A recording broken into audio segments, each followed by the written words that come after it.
Good morning and good afternoon, good evening, wherever you are. I'm pleased to have Anna with us, who's a few hours ahead, so it's an evening for her. Welcome to the development show number 5 of this year. So we're getting through quite quickly, which is really good. A bit of a strange one for me. Hopefully, we'll have some viewers that will have some great questions. We're joined by Anna Schmitt, who is a self-love coach.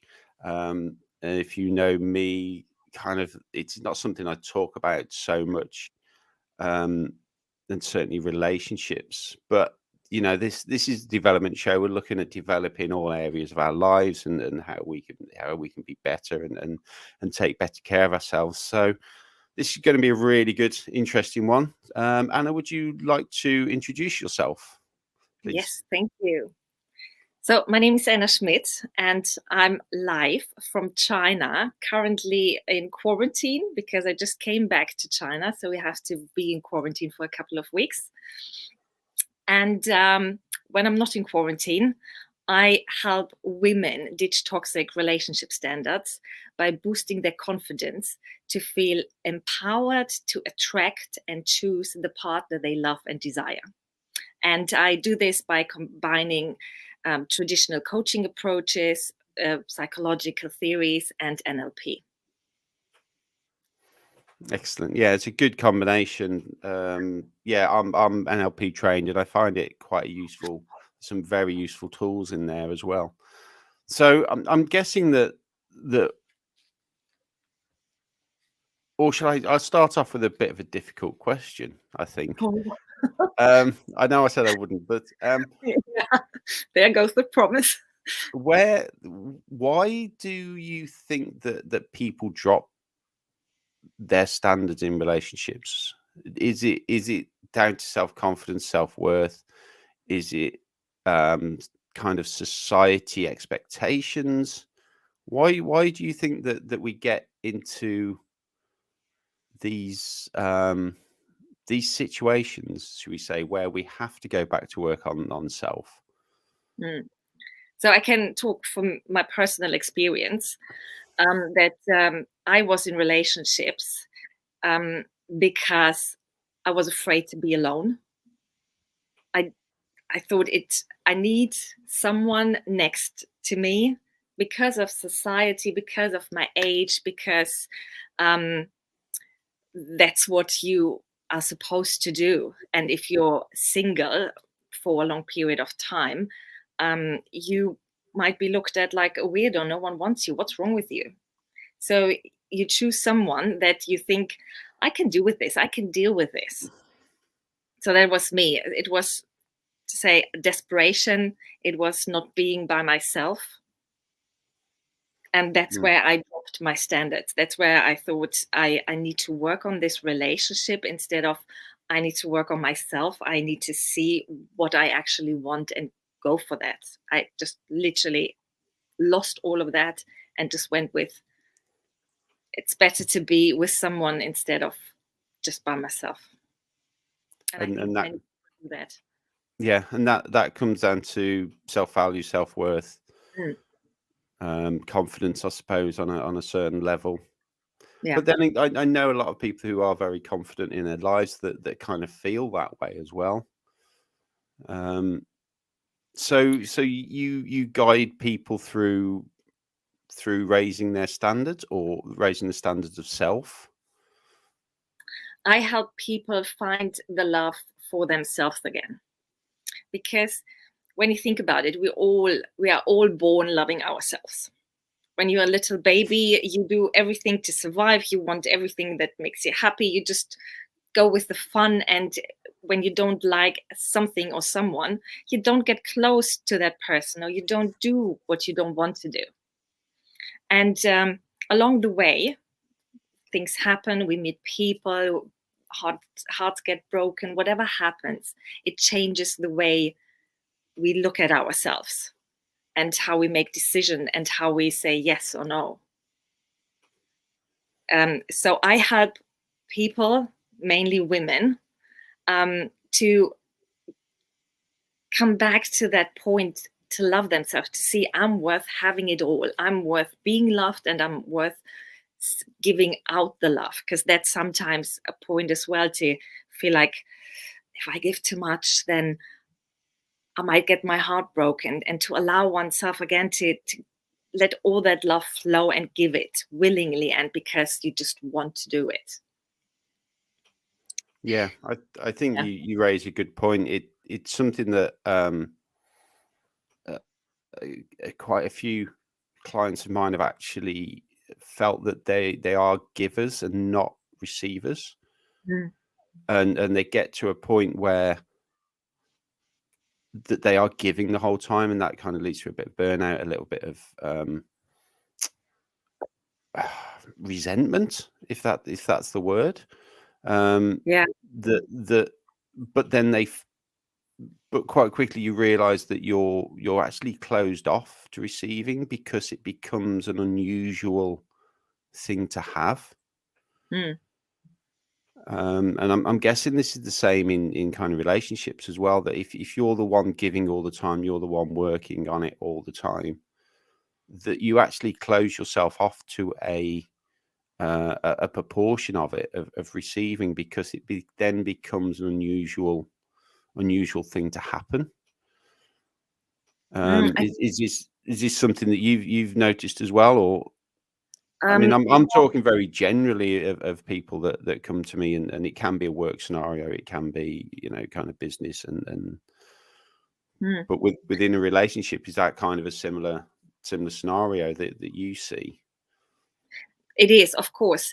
But I also think it depends on what kind of a giver you are. Are you a giver that gives out of expectations?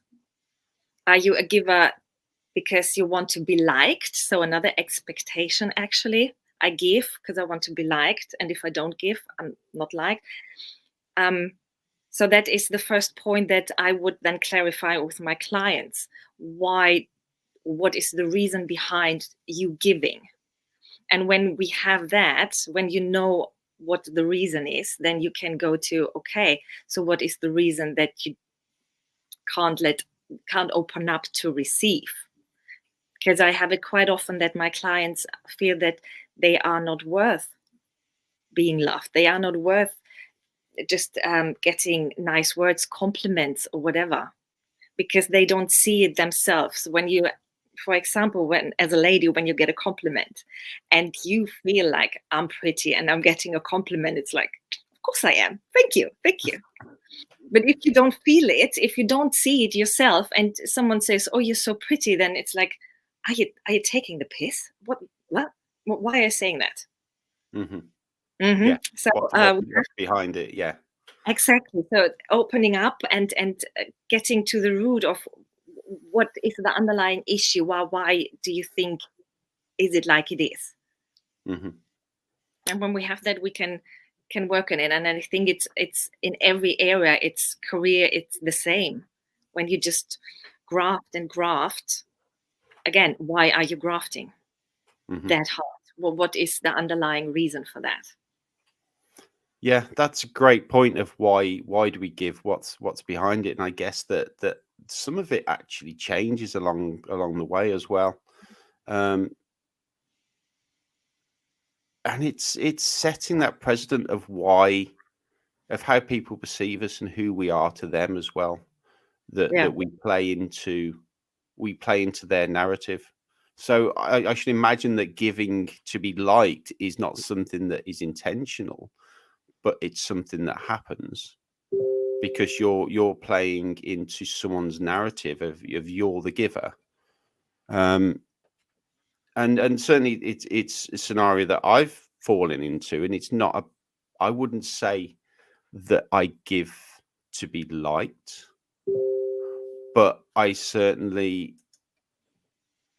at some point realized that when I stopped giving, people stopped asking. So Mm. therefore, I was being closed out of certain scenarios because I was no longer the one being asked. And that's quite a hard lesson to learn. Hmm. and you kind of, hang on, I want to be included again. So I'll start giving again. I'll start answering your questions. I'll start solving your problems again, because I want to be included. And inclusion is quite a difficult thing to step out of. It's And how did it make you feel then to start again, or to realize that you got excluded? To be honest, I was like, okay, that's fine. It's not to start with. To start with, it was very strange. But having done, so much work on myself, that it's okay. If I say no and people say, okay, I'll go and ask somebody else, I'll go and disappear, then you go. I always look at what people want from an exchange. So I always look at a conversation and what do people want from an exchange. And there are people in my life that have wanted things. They've wanted this and they've wanted that. And as soon as I've said, no, I haven't got time, or I've asked for something in return and I don't get it, I realize that these people are not the people that I want in my life. That yes, you can give without expectations to a certain degree, but you have to look at that exchange and you have to say, okay, what am I getting? The day that I want something, is that person going to be there? And I think that that's quite important. And certainly from kind of business and personal relationships as well, is that person going to be there the day that I want something or I need something? And quite often they're not, because they're just takers. They're not givers themselves. So having it's giving without expectations, I think, is very, very difficult, because we will always have some level of expectation. I don't know how you feel about that. We're getting quite deep into kind of the psyche and the mindset and Well, I think it's a very difficult topic, of course. Expectations are, I believe, when you have expectations, you're prone to be disappointed. That's my philosophy. So I try, and I succeed most of the time, because I've tried for so many years now not to have expectations in anyone or any situation. To just don't think about what the outcome could be. Like being here today, just like, yeah, let's do this. Let's see how it goes, without questioning how can it be, how will I be, how will people perceive me, without having any expectations of the outcome, and just go with it. And I think for many people, even close to me, dropping expectations, especially if they love someone or if they're close to someone or if it's a friend and they are someone who give, like you said, at one point you want to see that as well, that you are committed to them.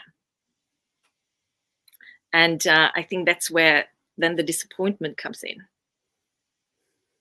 And how you could change that, if I can drop that in here, is maybe tell those people that what your expectations are. So before you give, if I do this for you, at one point I might come and ask for help from you. Are you willing to do that for me? And then at least you're both on the same level. That person knows, okay, he's doing this because he wants something back. And it might not be it's not a romantic way of talking with each other. And it's not very like, oh yeah, he's there for me. Oh, it's not. But let's be honest, you will be disappointed if you're thinking that whatever you do will come back to you. If it's, I think only if it's really from your bottom heart and you're doing it without expectations, then back. But if you have expectation, communicate them so you don't get disappointed. Yeah, expectations is a weird one, because there are automatic expectations. But I say I look at things as being an exchange. Because even today, like you mentioned, there are expectations. You What were your expect expectations you, for us or the for this week? expectations were that you turned up, and your expectation was that I turned up. So there are some very low level expectations there.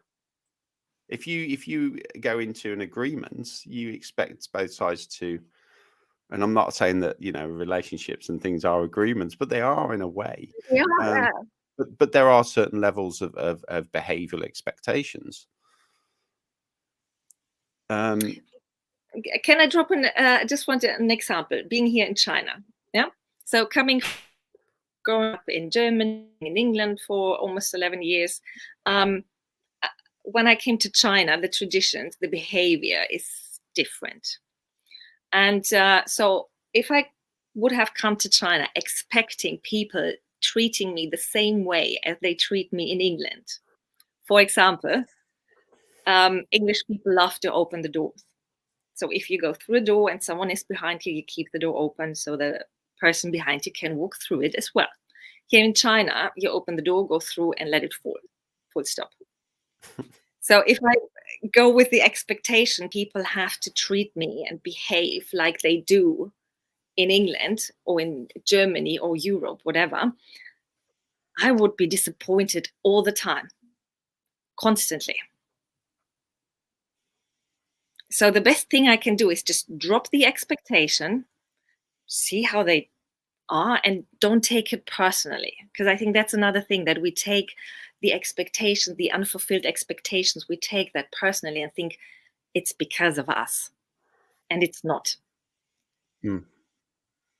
Yeah, If that is the other thing, is to drop all your personal feelings around it as well.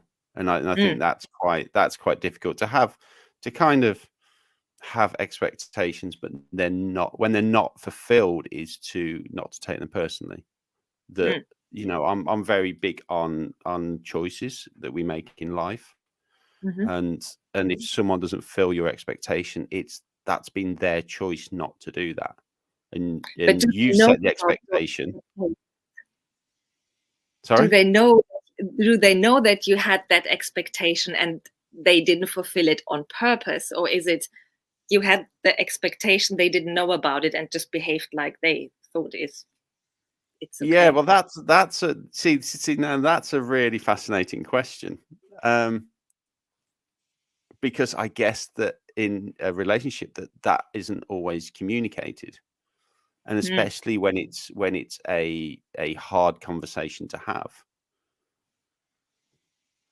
yeah. because when we talk to people, um you I guess you have to be very hard asking them to, how should I put it, to explain your expectations, to explain your feelings, your emotions, but not asking them to change, Mm, but just to understand what your expectations are. And then they have the choice to meet them or not, but without asking someone to actually change their behavior.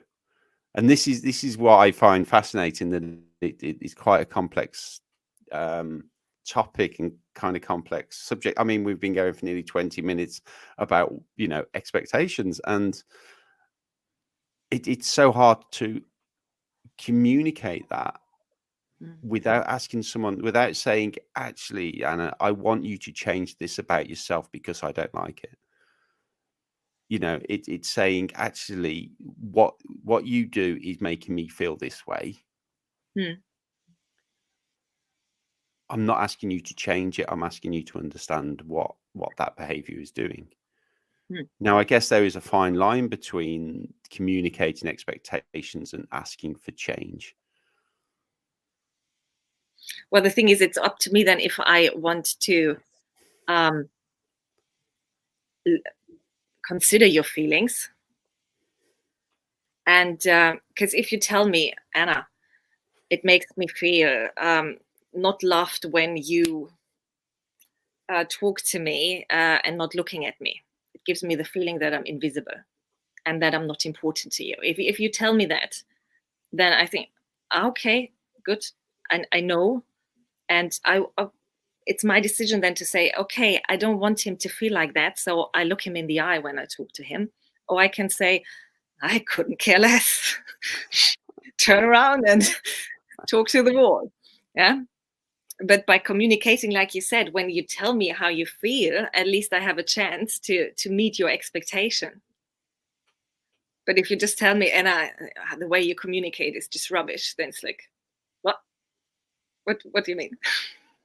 Yeah, it's It's communication. It's all about the way you communicate, because talking, it's not the same as talking. You can talk, you can put out many words and don't say anything, and you can say 2 sentences and everything is clear.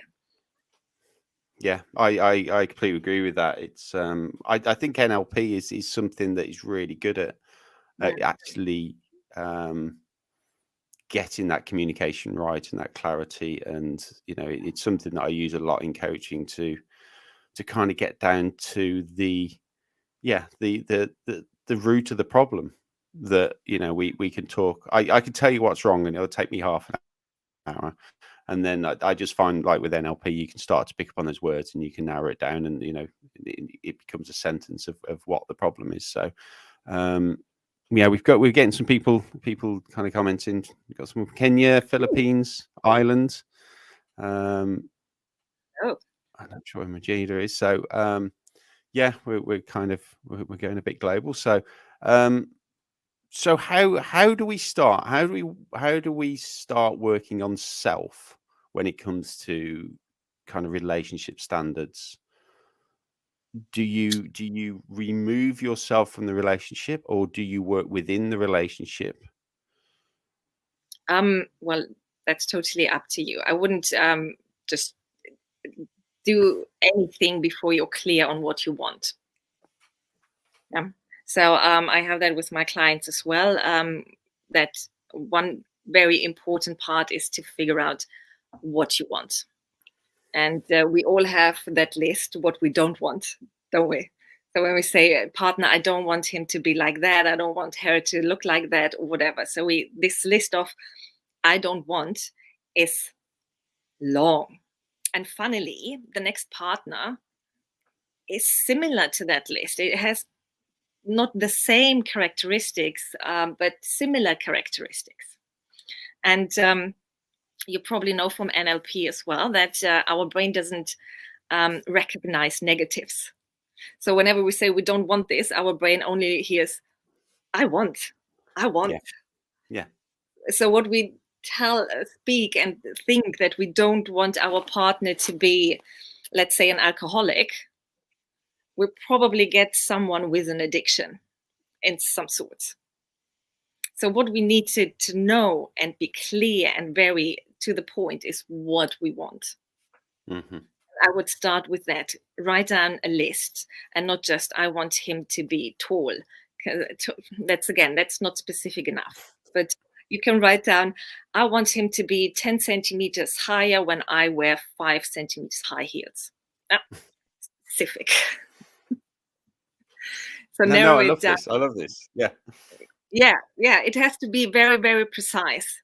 And the funny thing is, when I work with my clients on this, they think they are so precise in their descriptions of how they want their partner to be. And then I come in and say, but what do you mean by that? He should love children. In what way? Should he have children and love them? Should he want to have children with you, or should he be open to adoption? What do you mean by that?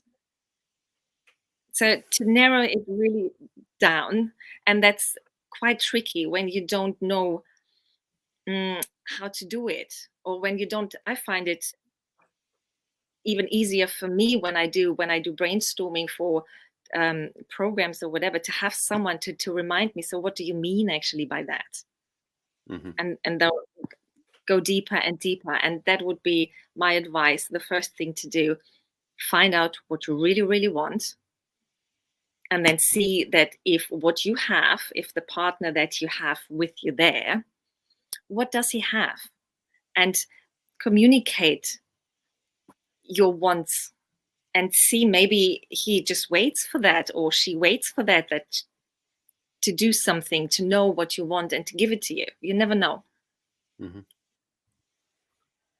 Yeah, I think yeah, you raised some really good points, and people that know me know that I love the kind of the process, the why question, the getting down to actually why do we do what we do? Why do we behave the way we behave? Why do we accept what we accept?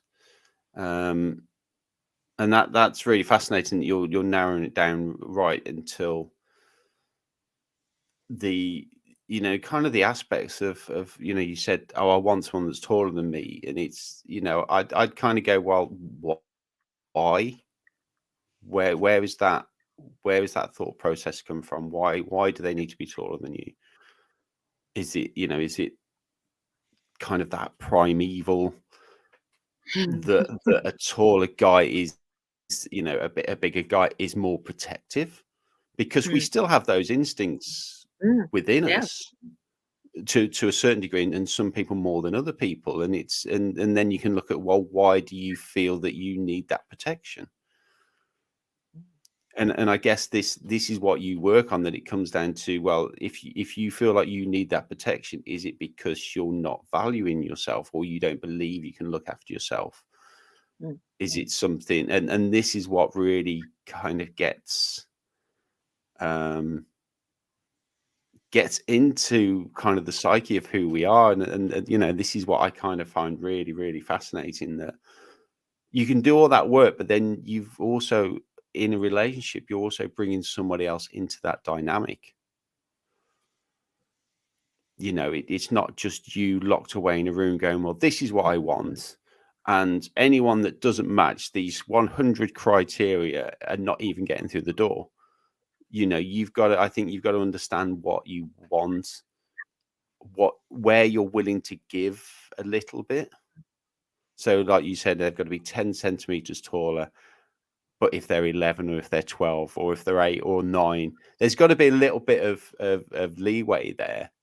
And I think that when we look at things, and you mentioned addiction as well, like, yeah, you're right. If we say, I don't want someone that is an alcoholic, our brain hears alcoholic, and we kind of fall into that. And I think addiction is quite an interesting thing, because there's maybe more females than males, but there is that, again, those basic feelings, those basic instincts that we want to take care of people. So so as a father of a young daughter, I do have a more protective streak to me now than I maybe used to. So I play more of a protector role, and that's just a natural parent feeling, I guess. And from a female point of view, I guess it's wanting to take care of people.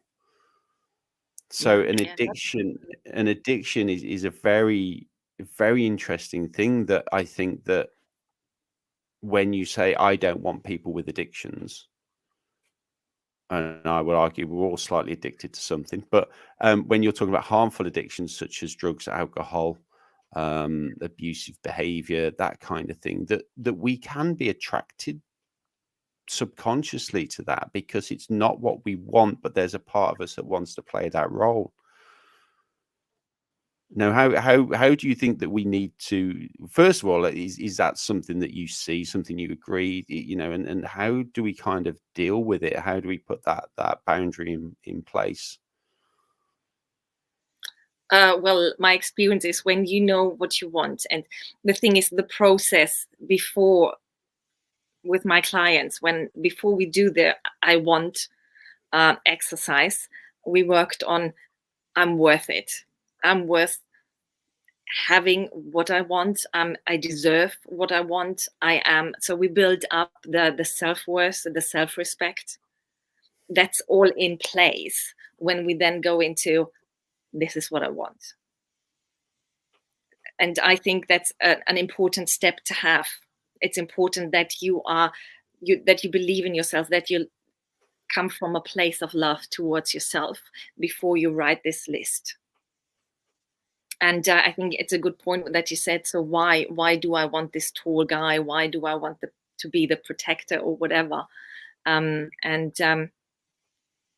I know for my clients, it's or for myself as well. I wanted to be the helper. I wanted to change the world because I thought I can do that. I can come into a person's life and just by being there, loving them, and giving them all my pearls of wisdom.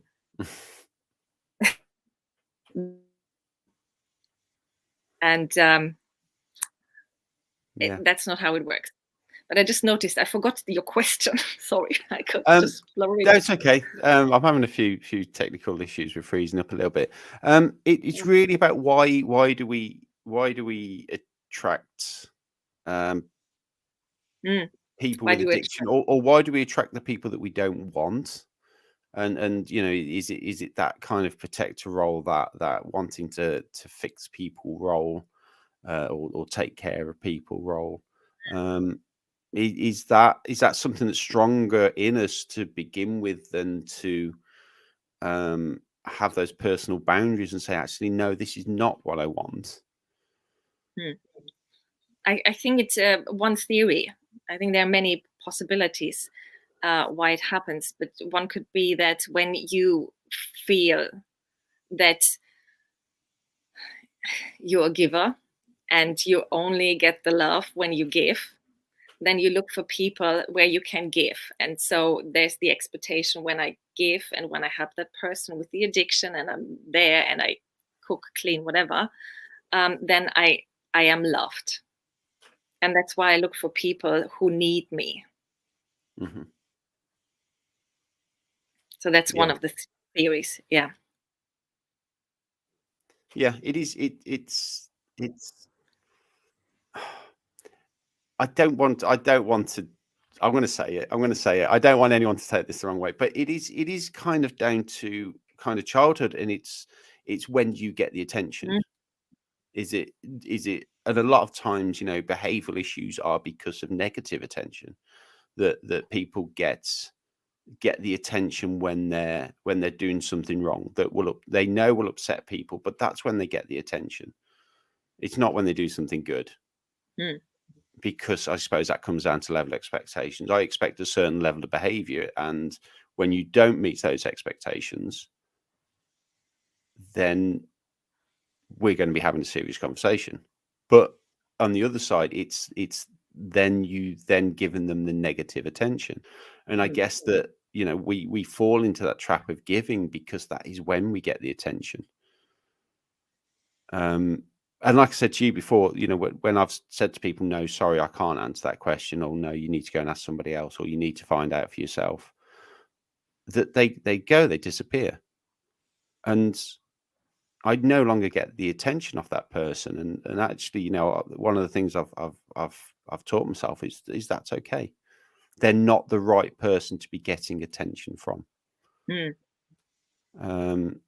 And this is kind of going off, but yeah, I'm fascinated why we attract, or we are attracted to people who are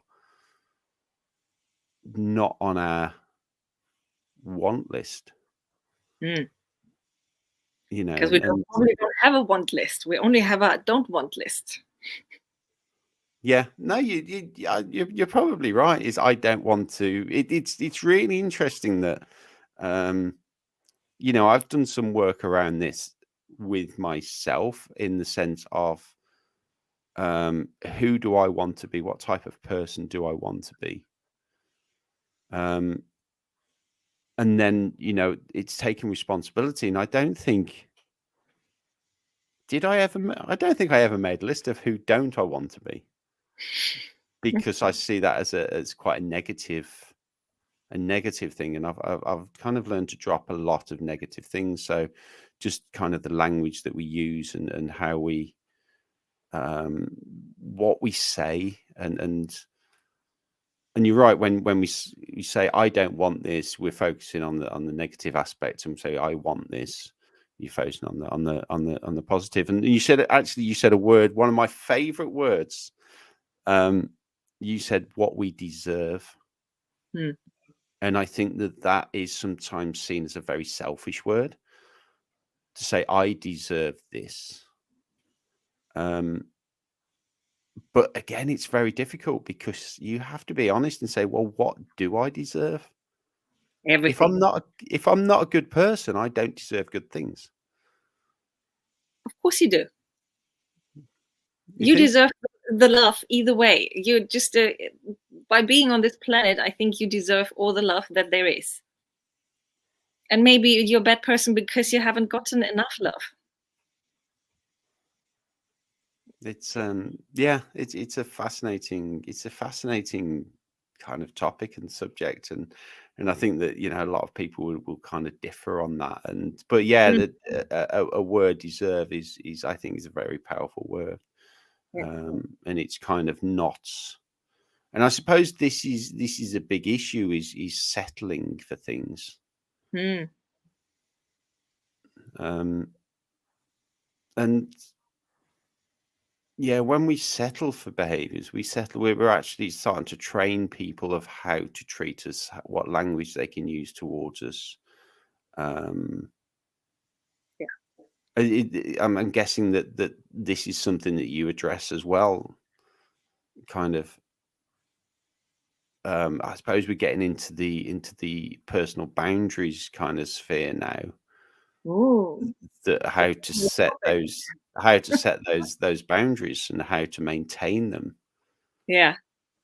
And I guess this is something that you work on quite a lot with people, is those personal boundaries. Mm. So what the kind of the important boundaries for you do you think that need to be set quite early on? It that really depends on the person. For me personally, it's the topic of cheating. Where does cheating start and where does it end? So that we are clear on, kiss someone else, you're a cheater. That's a no-go. For other people, it might just be spending time together. So someone might want to spend a lot of time together, and the partner doesn't want that. Feels like it's too much. So many topics that are possible, and all needs to be addressed. But I think it's really depending on the person, on the couple, what's important for the individual in the relationship that needs to be addressed first. What would be your first topic to address, or one of the first? I might have to come back to you on that. I think that it is. I don't know. I'll have to come back. I'll come back to you on that. The first personal boundary. I think space is quite important. Yeah, I think kind of personal space is very important for me. But yeah, no, it's interesting. So you're actually we're getting into kind of, I suppose, alignment with somebody else. Yeah. Of what we. And how far out of alignment do you think people can be? Oh, very far off. I think, and I know I have couples in that I know that just living next to each other. It's not like together, or we are one and we talk to each other and we know what the other person wants. It's just like, I don't want to be alone, so I am with that person. And I think that's very far out of alignment. And I think we all have or know a couple like that just together because children, because the money, because age, because comfortable, whatever the reason. But the personal wants are very much out of line with each other's, which is the needs, yeah. What the other person needs and what you need and deserve and want, yeah, and desire. Yeah, because I suppose this brings us on to something that you know we talk about, or not many people do talk about, is love languages. And am I right in thinking there's, I'm off the top of my head, is there 5? I want to say 5, but I think there might be Yeah, 6, 5. I couldn't. very good. Is it 5? It's 5, yeah. So in my head, I wanted to say 6, but I was like, I always feel like I forget things, so I need to add 1 on. But yeah, no, it's a really, really interesting kind of subject, and whether people are aware of it, and certainly aware of their own. I think many people aren't. Are you aware of your love languages? What is your preferred love language, Greg? So mine, I did this quite a while ago. Mine turned out to be, is it terms of affection? So it is kind of that affirmation, I suppose.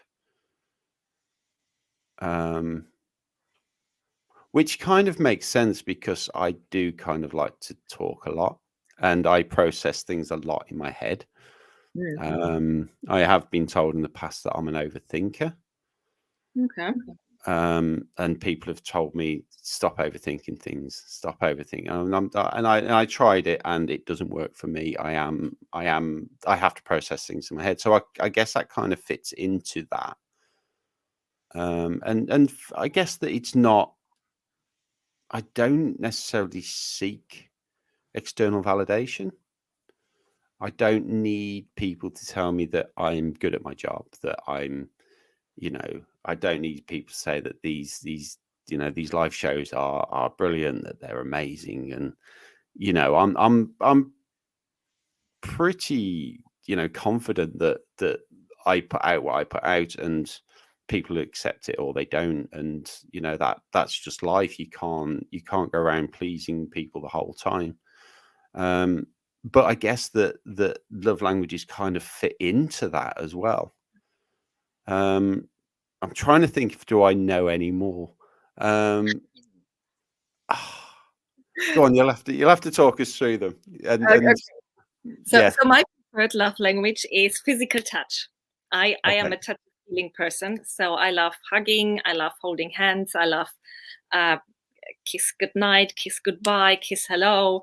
So that is for me a sign of when I get it, when I give it, of love, of appreciation, of togetherness.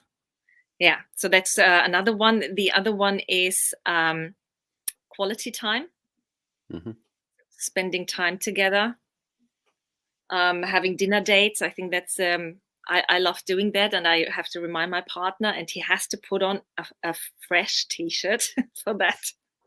That's the agreement. So quality time is my second most important love language, where I feel loved and that I want to give. Then we also have service. So if your partner is making you coffee in the morning without you asking, or these little things that we do for each other without asking. And the other one is then gifts. I just remembered that one then. Yeah. Yeah. Yeah. So those are the 5. So I guess this also plays a little bit into who we are, of which love language we are. Yes, and I'm sorry. yeah, and I find it very interesting, because usually we're not aware of these love languages. If we never heard about them, then it's just like, why? Or I hear it from girlfriends when I was younger. Why isn't he doing this? And why can't he hold my hands? Why? Or this why question. And when we're then aware of, oh, this is a sign for me that I am loved, but he doesn't know that. We're coming back to the expectations. How can we expect a person that is love language is maybe gifts? So he's giving us gifts, and we feel like, oh, he wants to buy us, he wants to buy our love, and I prefer to just get a hug. Yeah. Or yeah, it's, or I think almost the opposite to gifts is quality time. Yeah. And he's not spending time with me. Yeah, But he's yeah. buying me these things to make up for the fact that he's not spending time with me.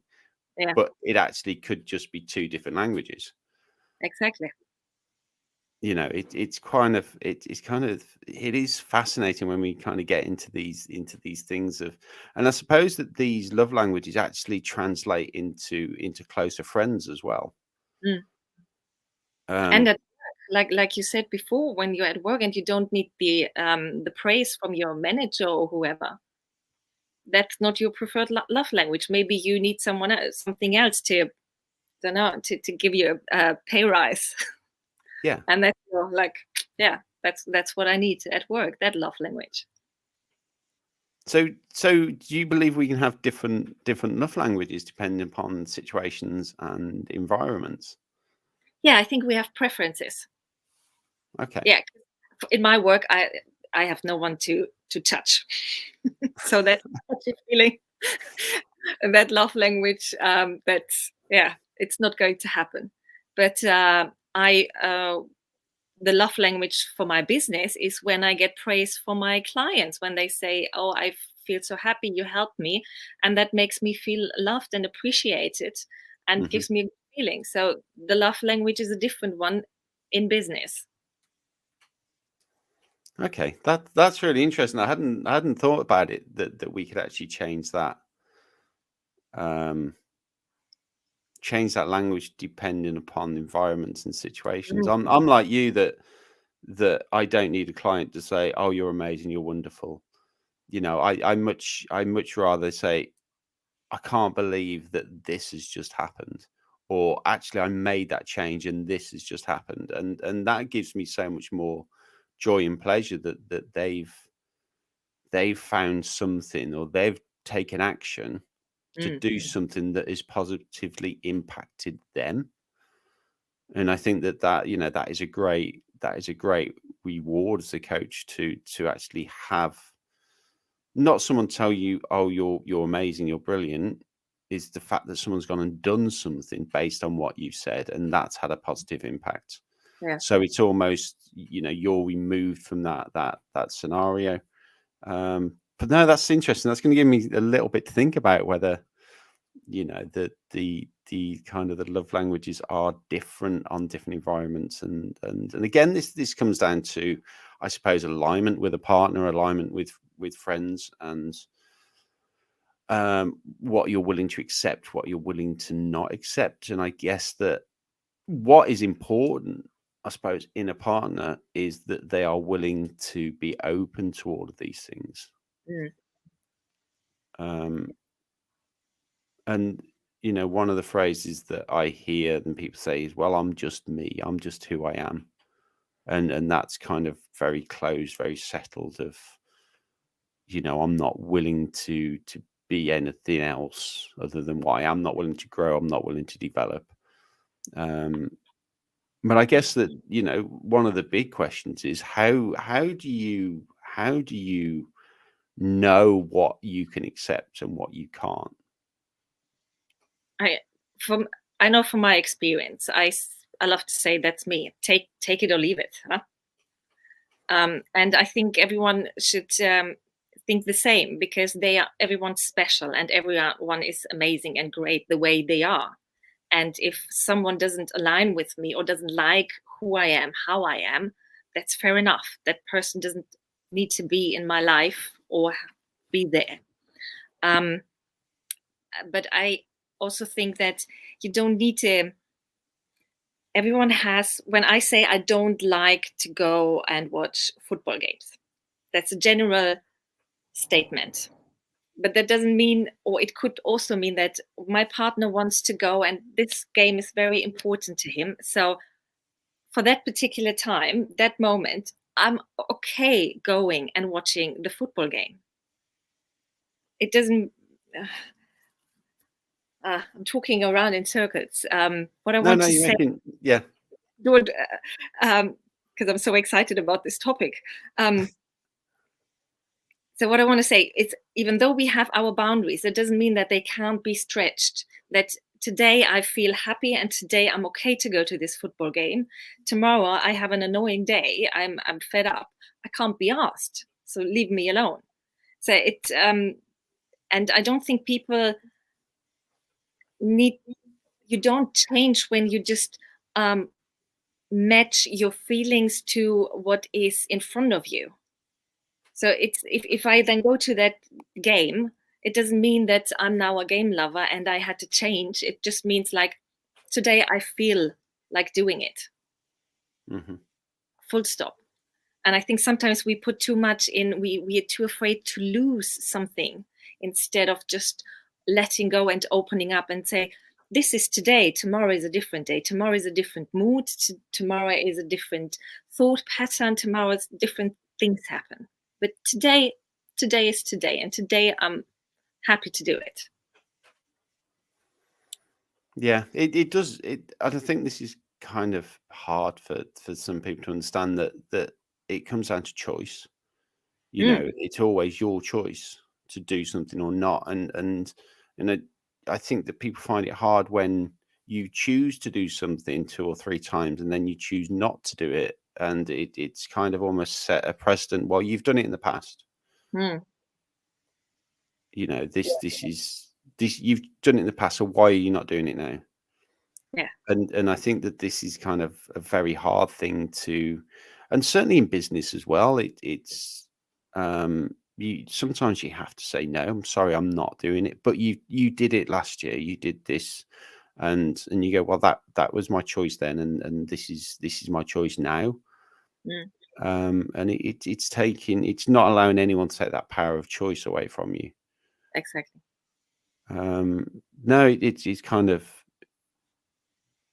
it's really interesting because I'm guessing both parties need to be on board with it, or can this kind of thing work when it's one person in a relationship that is working on boundaries, is working on their wants, it's working on having what they deserve, and not the other person? Do you think it can work that way? It depends on what level they are. Sometimes you have a partner that is further in the personal growth than you are, and sometimes you have someone who isn't, and it really depends how you both can stretch and tolerate and accept. I don't think there's a universal answer to this, that it doesn't work. It really depends on how can you deal with it, how important is it to you. And I suppose it comes down to, I think, the word acceptance that you just used is kind of interesting, because we can accept that and we should accept that other people are on different journeys to the one that we're on. And if you can accept and support your partner through that, that even if you don't understand it, it's a very, very powerful place. Is there some words of advice you can give us kind of on how to start to, I guess if we start at the beginning, how to identify that you aren't happy? Or do you think that's a very obvious thing, that your wants aren't being met? Or do you think that's it becomes very obvious? I think for some people it's obvious, and for others it isn't. And what I would suggest is define what is happiness for you. First of all, make a definition. When you say I'm happy, what does happiness mean to you? And then evaluate, is what you define as happiness, is it what you actually have? Yeah, it's that what is happiness question. Do you know that these two words, they are happiness? Yeah, and I think my advice with that would be is to write down those times that make you happy and understand why. Why are you happy in that moment? What has caused that? And there might be different reasons that you're happy at different times. I kind of know mine, but yeah. So a lot of my times is I'm happy when I feel fulfilled. And again, that's quite a vague word of why does someone feel fulfilled? Mm. But yeah, that's kind of that's really kind of interesting that we need to define what. And I guess what what we're kind of coming down to is knowing what you want and what you deserve, Mm. and having a look at why do you think you might not deserve it, or why haven't you got it? Um, and spending some time on self value, self worth, self care. And I guess a lot of people will say, I don't have time for things like this. I don't Mm. have time to make time for self care. I don't have time to sit down and write down all these things that I want, and then I can't change them anyway because of circumstances, and kind of all those excuses that come out. Mm. Um, and how do you kind of get around that? How do you make people see, if that's the right phrase, that the importance of it? It's hard to make someone aware of the importance of self-love if they, I mean, you know it as a coach, you know, when your client isn't open and on the path already to want to change, it's hard to make someone see a change is maybe needed. Hmm. That, Yeah, that's what I was kind of that reluctant. quite, I yeah. know. But if sorry? That's okay. We're breaking up a little bit. I was going to say that's why I was reluctant to use the phrase, "How do you make someone see it?" Yeah, that's the thing is, I wouldn't even try to do that, um, because I would feel like I'm invading their personal space, and just, yeah, it doesn't for me to make someone see something that I feel is important and needed, because that's my opinion, and I want to just put my opinion onto them and, like, see, my opinion is right, not yours. And I don't think that's the right approach for Mhm. a client, for a friend, for a partner. I could just maybe say how I see a situation and how I would feel and how I would deal with it, and just leave it there. Just my Mhm. perspective, my opinion, my feelings, and they can deal with that however they want. Yeah, we've What just would got you yeah, we've just got an interesting question I'll show from Jivan. Um, can we truly achieve happiness by self-love alone, or is it human nature to always connect with others and be accepted in order to achieve it? do? So, Good question. Yeah. I believe that from historically we are create creatures that are good in a group to survive. mhm, So for survival, and everything, a group is amazing. Um, but I also believe that if I'm not happy with myself, I can't take that love outside, and I can't be there for the group, etc. And I had that. I was at a point after I left my last relationship where I was so happy with myself. I didn't want to see anyone because I just thought anyone else would spoil the happiness that I feel inside. mhm. And that's where I thought, I love myself. I'm this amazing cake, and I'm on top of the world. No one can make me happier than myself right now. And I think it is possible, and I think it's nice to have the connections to others and to be in a community and to have someone to talk to. That's all amazing. But if you don't have the love for yourself, I feel you can't be fully in there. Yeah, I tend to agree with you. I think that there was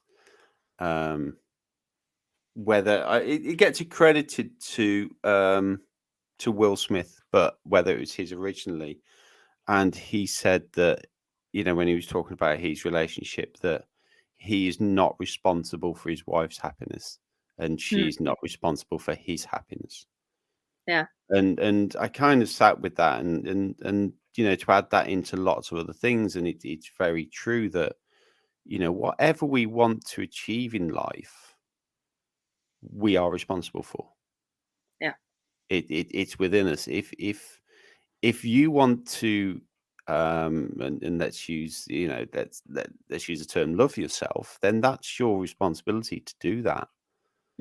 And I think it is human nature to always connect with other people, and to want to be accepted by other people. I think that, you know, that is in our human nature, but I always think that that adds to your own self-love.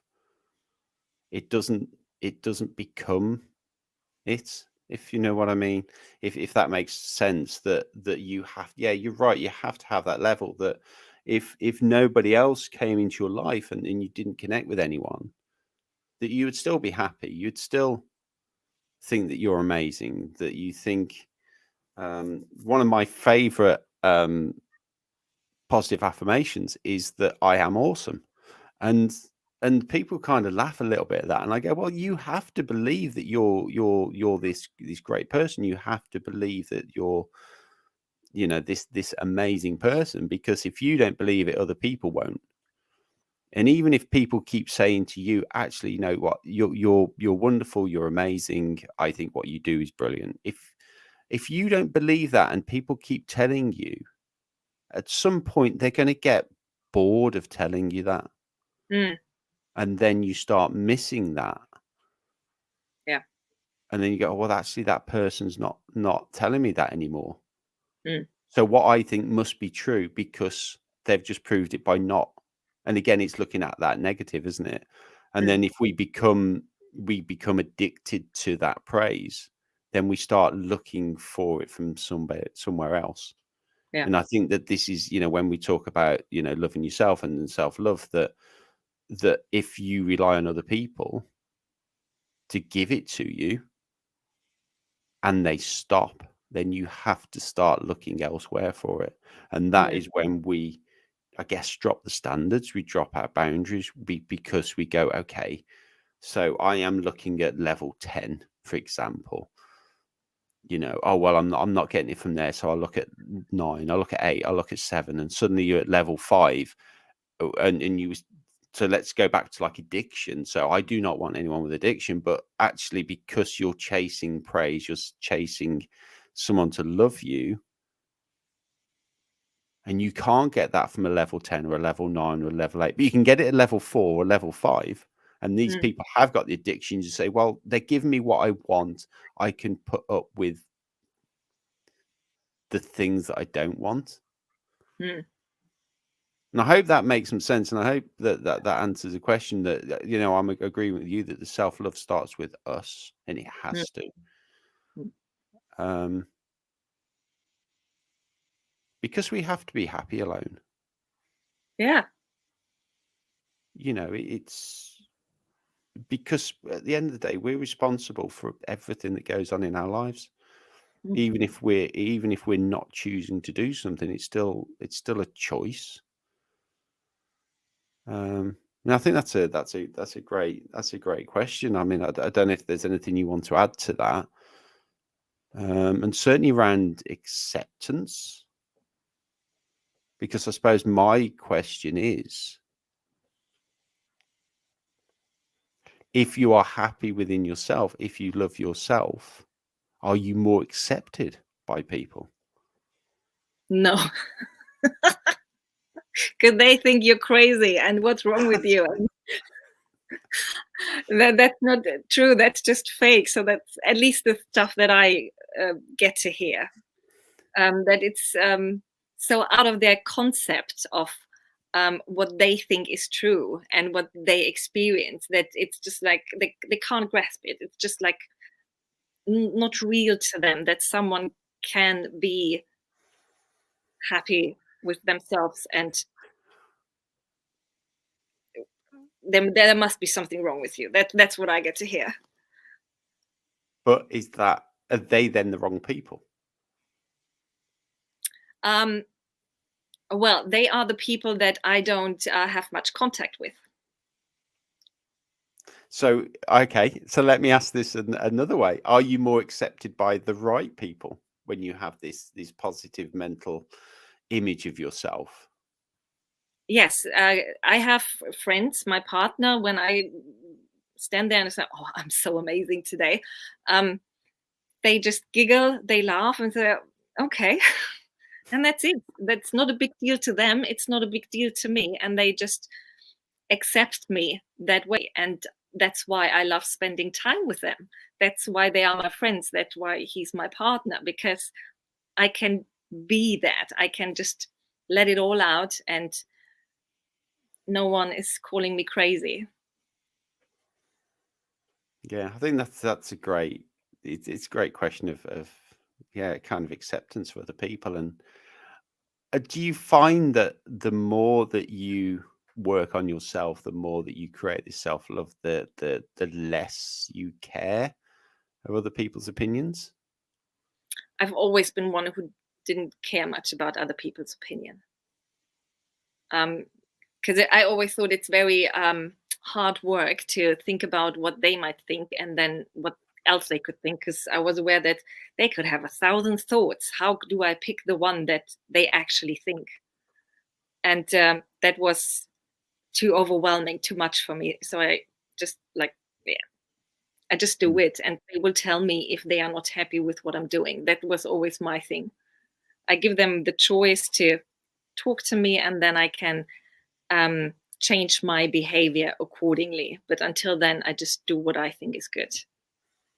But I know many people have a problem with that, letting go of what other people think about you. And I read a quote from a lady. I think she was about 92 or something. And she said one thing that she learned is, what other people think about me is none of my business. Mm-hmm. And I thought that's an amazing quote. Yeah, I love that one. Yeah, that is a great quote. You know, one of the things that I learned, and I can't remember who said it, and another quote was, everyone has a different version of you in their minds. Yeah. You know, and that's something that's important to. And I think sometimes this is where we fail a little bit, is when we trying to live up to those different versions. And especially when we kind of have a work life and a family life and a personal life that you're like, I'm at work, so therefore I'm this person to these people. I'm a manager, I'm a leader to these people. I must act like I'm a leader or a manager. And then at home you go, well, I'm a provider or I'm a protector, so I need to. And then you have, you know, a life away from everyone. And you go, actually, to my friends, I'm this person. And I think this is sometimes where we can lose ourselves. And I suppose that this build up of different personalities or different can lead us a little bit to lose who we are, which I'm guessing that kind of brings us back to, you know, your list of wants and understanding who you are and what you want, that can impact into that kind of relationship. I mean, I am talking from experience that, you know, I kind of had to wear so many different hats, and especially with work and things that, you know, I kind of reached burnout a little bit, trying to be so many different things to so many different people. And this was kind of partway through my self-development journey. I thought I was doing really well, and I was getting to a point where I understood who I was, and then I kind of kind of reached almost burnout point, and I just thought, I don't actually know who I am at the moment, because I'm going through a period of change, and I'm trying to be so many different things to so many different people. And who am I? And I had to, what we were talking about is I had to go back to the core of who I was, and actually who fits into that, who doesn't. And there's something that I use, and I know it's going slightly off topic. There's something I use, and it's a three. I can't remember the name for it. There's like a rule of three, and it's you look at people in your life, and I use this for dealing with people say, how do I deal with toxic people that are in my life and I can't remove? So whether it's family or and I say, well, there's a 3 minute, 3 hour, or 3 day, and you have a look at those people and say, how long can I spend with that person? Is it 3 days? Is it for 3 hours? Or is it just for 3 minutes? And then you start to limit your time. And that's kind of something that I had to get back and do, and go, well, these the people in my life, the people that I work with, my personal relationships and things like that, is how much toxicity is there? How much of this is driving me away from self and from who I am? And then I was having to put kind of time limits on it and say, well, I'm not going to devote more than 3 minutes to this person, because their expectations are too much for me, or they're wanting me to be a certain person that I'm not, or they're wanting me to do my role in the way that they would do it, not the way that I do it. Yeah. And I'm guessing that the things that you talk about that we need to do in our relationships are things that we need to do in our general lives as well. Is this what you find, that people come to you with a specific relationship problem, and then they find that what you do, what you teach, what you coach through, actually then filters into different areas of their lives? Is Yeah. that some feedback that you've received as well? Yeah, definitely. Because when you start loving yourself, when you start to feel worth it, when you know you deserve it, it goes into every area of your life. You can't stop it, actually, just hear the door from relationship and then doesn't go further. It goes out, because you talk differently, you behave differently, you speak differently with people, with your colleagues, your friends, etc. And it has outreaching an outreaching effect. Yeah. I completely agree with you when you said you can't stop it. You don't want to stop it. That's the thing. It's just like, it just feels like you're on this incredible journey, I think. And you're right, you kind of don't want to stop it, because it is. And when I say about fulfillment, and it's a hard definition for me, this is what fulfillment is.